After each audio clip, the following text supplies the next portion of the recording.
It is now 9:12 in Membertou for you all out there.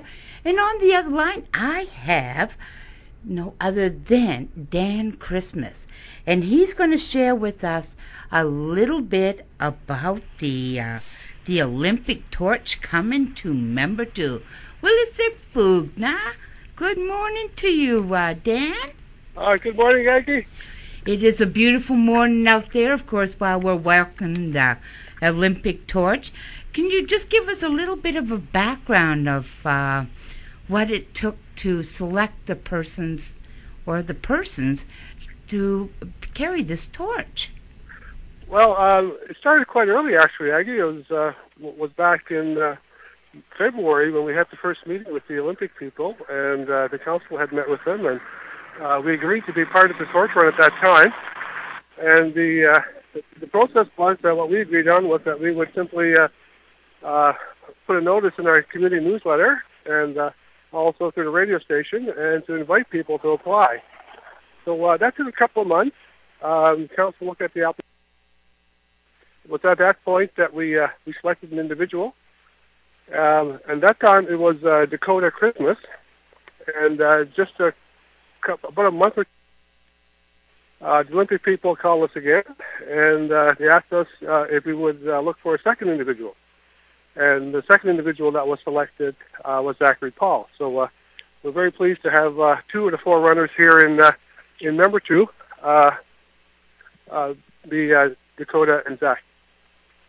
So, out of curiosity, how will this go down in history today? Well, I talked to people who remembered the torch run when it came to the Sydney airport. I don't exactly know when that was, but it seemed to be quite clear in some people's memories. And I expect that what's happening here today will also be one of those lifetime memories that people will always remember. And what does this day mean to the chief and the band council of Membertou?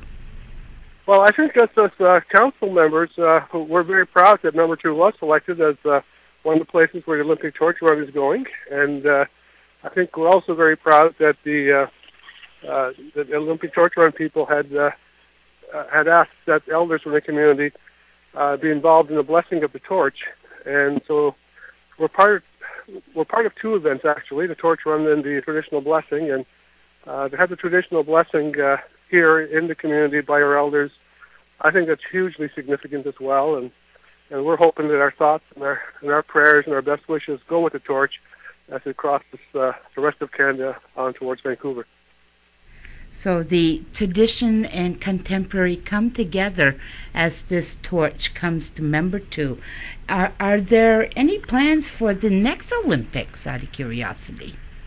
We haven't thought that far yet, Aggie. I think we got our hands full this morning with 2010, but that's always a pleasant thought that maybe we'll be involved again in the future Olympic celebrations. So with all the stuff that's going on, Dan, I know there's a lot of people out there. Do you feel that the security is up to par here in Membertou for the torch going through?